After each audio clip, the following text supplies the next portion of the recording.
Good morning, my dear students. It is a class of class 7 geography. First chapter is components of environment. और environment में हम लोग दो part पढ़ चुके हैं, जिसमें से नेचुरल इन्वायरमेंट था और man made environment. Natural environment का टू पार्ट्स था, एक था बायोटिक कंपोनेंट्स और एक था एबॉयटिक कंपोनेंट्स। तो हम लोग बायोटिक कंपोनेंट्स देख चुके हैं। अब हम लोग एबॉयटिक कंपोनेंट्स का फर्स्ट पार्ट, उसको 4 पार्टों में बांटा गया है। तो फर्स्ट पार्ट उसका जो है वो है लिथोस्फेयर, जिसको हम लोग स्थल मंडल कहते हैं। लिथोस्फेयर क्या है? ये big land mass. Big land mass means जहाँ जमीन, लैंड, धरती बहुत बड़ा है, उसे लिथोस्फेयर कहा जाता है। और ये लिथोस्फेयर को फिर जो हमारा पृथ्वी है, ये अर्थ है,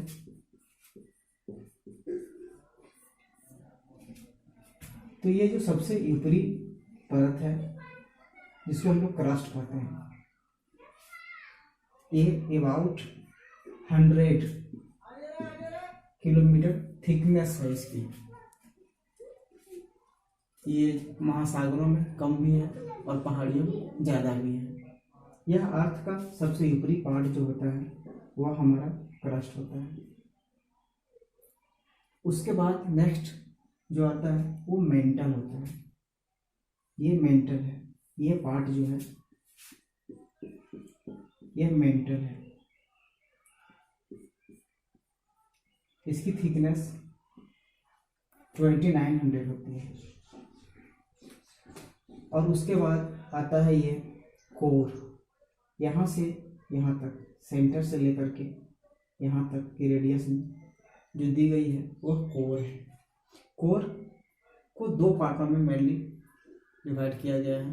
एक है इनर कोर, दूसरा है outer core. Inner core which are nearest to the centre is called near core, and which are far away from the centre it is called, this portion is called outer core। लेकिन हम लोग जो use करते हैं, जो हम लोग इस पृथ्वी पर, जानकारी तो सबों का रखना चाहिए, लेकिन मेनली जो यूज करते हैं हम लोग लैंडमास का, वो हम लोग क्रस्ट का करते हैं। ये आउटर पार्ट का।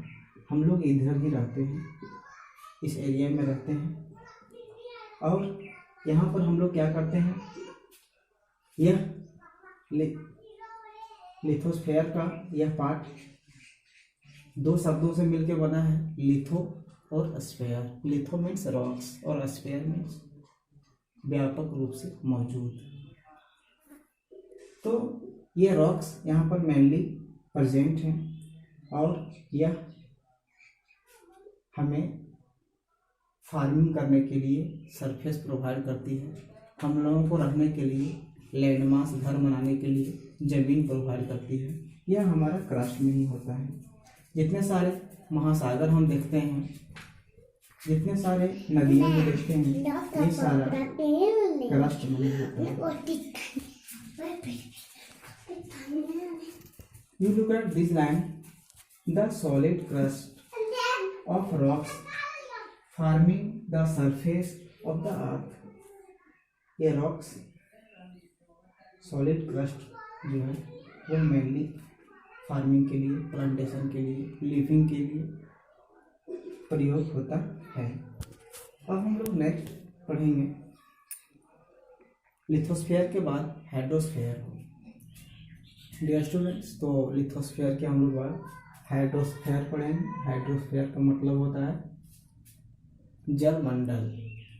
जलमंडल, hydro means water, sphere means जहाँ उसकी भंडार हो। तो हाइड्रोस्फेयर का मतलब जलमंडल। The hydrosphere is the part of the earth surface covered by water.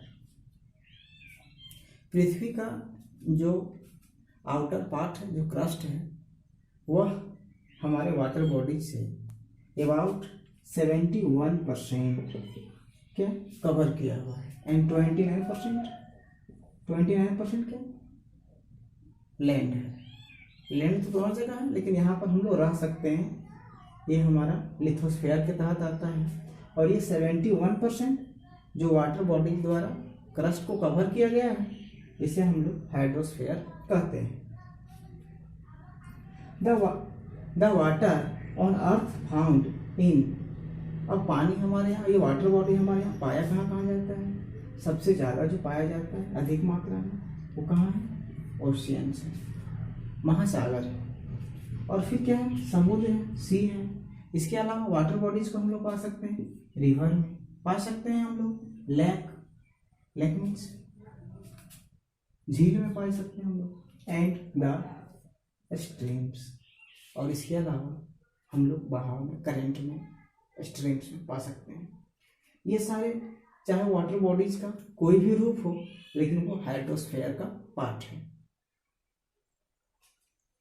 And in the form of ice and snow, अगर हमारी पृथ्वी पर, हमारी लैंड पे, हमारी धरती पे अगर वो आइस या स्नो के रूप में भी है, तो भी ये क्या है, हाइड्रोस्फीयर है। टुगेदर में द हाइड्रोस्फीयर, ये आइस, स्नो भी, बर्फ की चट्टानें भी हाइड्रोस्फीयर में ही आते हैं। तो ये हाइड्रोस्फीयर क्या है, मेनली हम लोग देखें क्या, ये हाइड्रोस्फीयर वाटर बॉडीज है जो हमारे पृथ्वी को 71% कवर किए हुए हैं। और ये वाटर बॉडीज मेनली ओशियन में है, सी में है, रिवर में है, लेक में है, पॉन्ड में है, वेल में है, जहाँ जहाँ हमको पानी दिखाई देता है, जहाँ जहाँ से हम पानी को प्राप्त कर सकते हैं, ये सारे हाइड्रोस्फीयर हैं। और ये भी हमारा एक क्या है, इन्वायरमेंट है, ये बायोटिक इन्वायरमेंट। ये बायोटिक इन्वायरमेंट का मतलब है ये नेचुरल है, बट इसमें कोई जान नहीं है, ये निर्जीव है, लेकिन ये हमारे इन्वायरमेंट का एक बहुत ही इम्पोर्टेंट पार्ट है। नेक्स्ट वीडियो में हम लोग एटमॉस्फेयर और बायोस्फीयर के बारे में पढ़ेंगे। Thank you, have a nice day.